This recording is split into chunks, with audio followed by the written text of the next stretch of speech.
sua família. A pergunta com a qual eu quero conversar com você hoje, a partir da qual eu quero que você pense, é essa. Bota uma separada aí no porquê, Braulio. Por favor, separa o porquê. Por que isso? Você continua estéril? Por quê? Aí você diz, não, eu não sou estéril, eu passei num concurso público, eu tiro notas boas, eu ganho um dinheiro legal, ou eu, apesar de ganhar pouco, saio para trabalhar todo dia. E eu não sou um estéril, eu não sou um parasita, não sou um protozoário no pântano, esperando para passar malária para os outros. Eu não sou. Aí eu pergunto, mas você consegue amar alguém? Você consegue se dedicar, cuidar? Existe alguém pela qual e por quem você acha que valham os melhores sacrifícios, os maiores esforços, as mais profundas entregas? Existe. Você é aquela pessoa que passa se desviando para lá, para cá, saindo suavemente ou ficando em cima do muro, aquele tipo morno acerca do qual Jesus fez menção no livro do Apocalipse. O Cristo glorificado fala desse tipo morno. A igreja de Laodiceia, onde havia águas mornas, térmicas, Pamukkale, Laodiceia. Então, quem dera, disse ele, tu fosses frio ou tu fosses quente, mas porque não és frio e não és quente, és morno, estou a ponto de vomitar-te da minha boca. O Evangelho ensina que a gente tem que escolher a vida, tem que escolher dar fruto. E que dar fruto não é ganhar dinheiro, senão o homem mais bem-aventurado do mundo seria o dono da Amazon, ou o dono da Tesla, o Elon Musk, ou os donos das grandes companhias digitais. Enfim, mas não. Que fruto é esse? A gente iria pensar que dar fruto é ter o poder de produzir, por exemplo, impactos de natureza social e informativa no mundo, que esse tipo de existência tem significado. Que o fruto, por exemplo, para os cristãos, dependendo do grupo cristão, para os católicos, é a vida dedicada, devocional, beata. Para os espíritas, é a prática de boas obras e de doutrinações na perspectiva da elevação do conhecimento. Para os evangélicos protestantes, é a doutrinação dos catecismos e a frequência regular, a escola dominical e os cultos. E se você quiser ser mais piedoso ainda, se envolva com reuniões de oração. Para os pentecostais, varia de muita gritaria a desmaios, ao falar em línguas estrionicamente, ao profetizar mais inconsequente, ou então, antigamente, eu andava por aí pregando para tantos milhões de indivíduos. Na televisão eram milhões por dia, e nos estádios de futebol, ginásios, praças, praias, teatros, clubes, ruas, esquinas, tudo. Eram milhares e milhares, e durante o ano, milhões no país inteiro que vinham para aqueles eventos imensos. E quando acabava, quase que invariavelmente, aparecia alguém ou alguns. Eram dias, às vezes a semana inteira, evangelizando, milhares de pessoas dizendo que queriam receber a Cristo, e vinham à frente, e se comoviam, choravam, eu orava com todas, e, enfim, havia de tudo.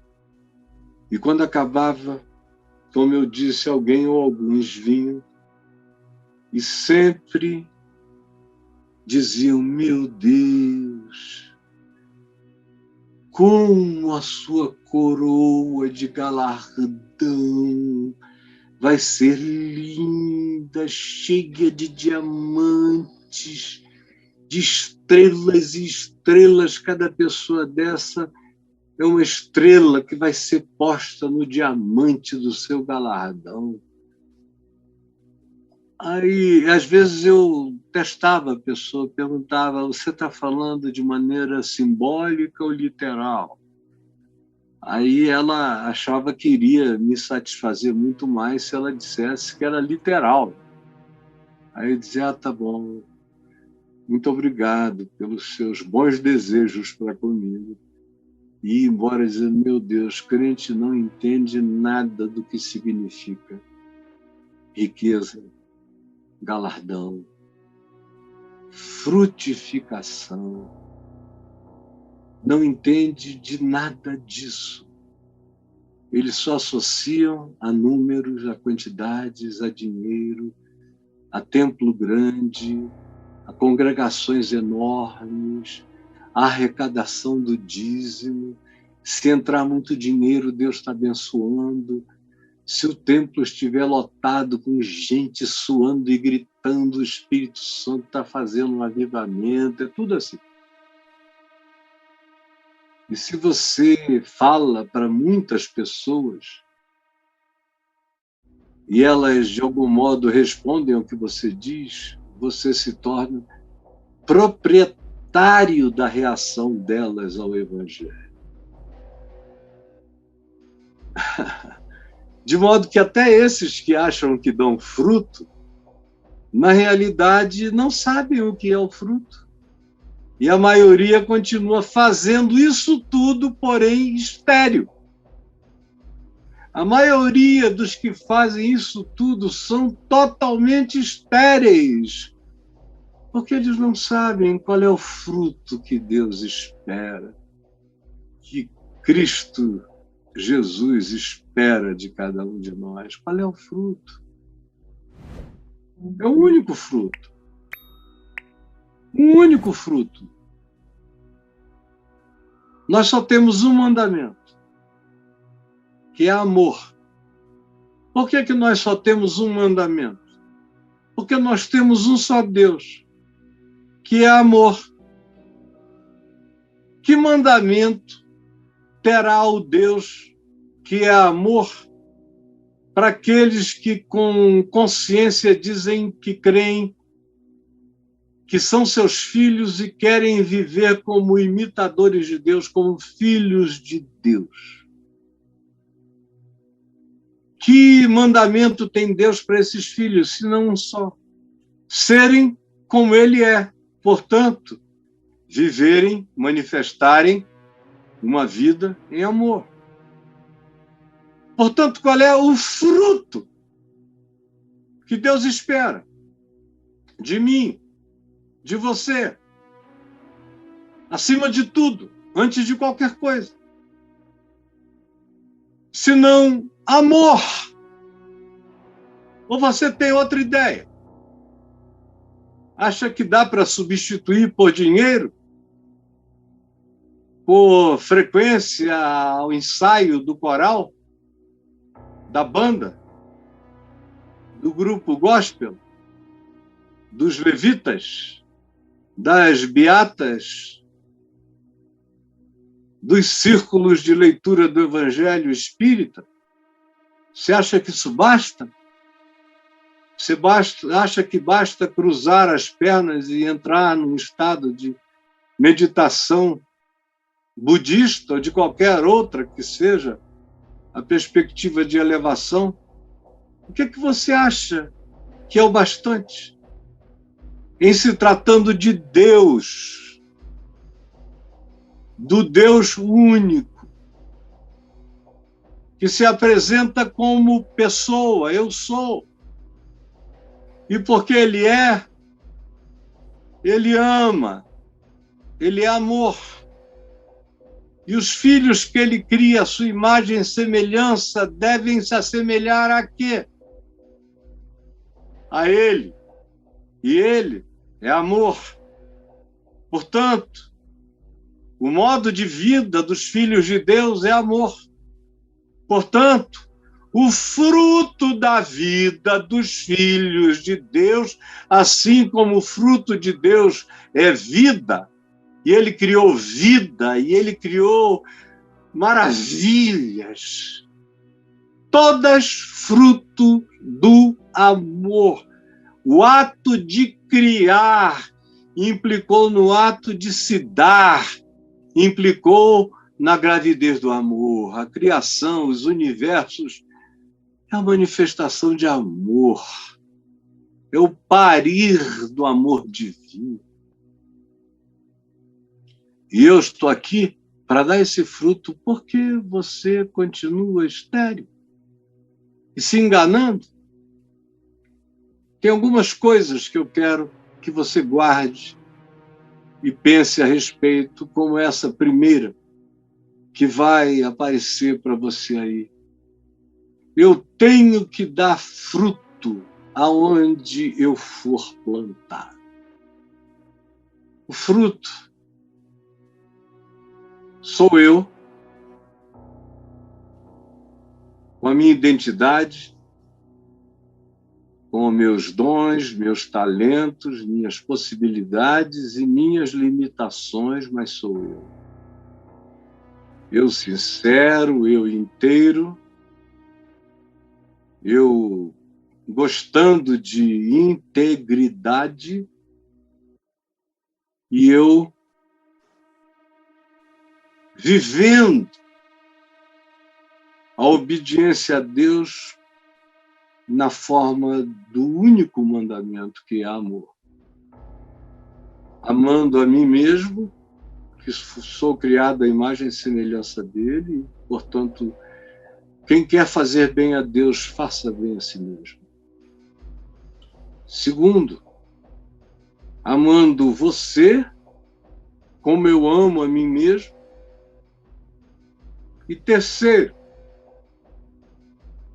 aprendendo a amar como Cristo amou, para que, em havendo demanda, eu tenha coragem de dar a minha própria vida.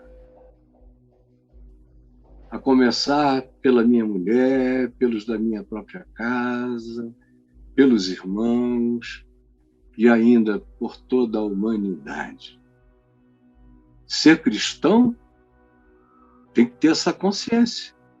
Senão, cara, você é discípulo de qualquer ideologia, de qualquer filosofia, de qualquer ídolo político, religioso, de qualquer natureza, mas de Jesus você não é. Eu tenho que dar fruto aonde eu for plantado. Como diz o verso 6, então Jesus proferiu a seguinte parábola: Certo homem tinha uma figueira plantada na sua vinha. Não era uma figueira plantada no figueiral. Era uma figueira plantada no meio de um vinhedo.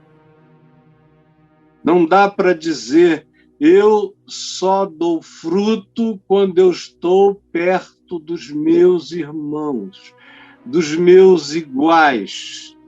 Longe dos meus iguais, eu não sou ninguém. Como você diz, tem um monte de gente que diz, eu me afastei de Deus depois que eu deixei de ir à igreja. Aí eu digo, bom, é muito difícil deixar de ir à igreja porque você é a igreja, só se você desencarnar, e nem desencarnando, porque aí você muda só de rol de igreja, da igreja militante, que é essa aqui, para a igreja triunfante, que é aquela lei, mas você não tem como deixar a igreja, você é a igreja. Venho dizendo isso a minha vida inteira, mas as pessoas insistem em dizer que se afastaram de Deus quando pararam de ir a um templo, de frequentar uma congregação, onde eram, às vezes, abusados de todos os modos, vilipendiados, mas mesmo sendo injustiçados, se deixarem de ir àquele lugar, Deus leva em consideração e vira as costas para você. E aí a sua desculpa é, eu não consigo mais servir a Deus porque eu fiquei longe dos meus iguais. Eu fui plantado num lugar que não era o figueiral, não era o chão dos meus iguais. Olha, cara, não existe essa desculpa, até porque Jesus disse que era para eu dar fruto até entre espinhos. Jesus disse que era para eu atravessar os lobos, andando como cordeiros corajosos. Que não existe essa coisa de justificação ambiental ou sociocultural que me desvie de Deus. Se você se desviou de Deus, é porque você nunca esteve em Deus e nunca creu que Deus está em você. Aqui se diz, havia um homem, Jesus disse, que tinha uma figueira plantada numa vinha. Mas havia uma demanda. Era que a figueira plantada na vinha desse fruto. E o fruto não era uva, era figo. Ninguém é obrigado a ser o que não é, a ser quem não é e a dar o fruto que não tem. Mas cada um é chamado e demandado para dar fruto aonde quer que seja plantado. Aonde quer que seja plantado.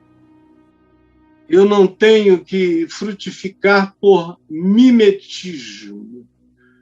Fico próximo dos iguais, eu dou fruto. Longe dos iguais, eu não sei nem quem eu sou, como a maioria dos crentes que eu conheço. Não sabem quem são. Eles são filhos da manada, eles não têm consciência de si na presença de Deus, não sabem o que é o fruto, portanto, só sabem imitar os semelhantes ou os iguais em outro ambiente, não frutifica. Pense nisso não para os outros, mas em relação a você.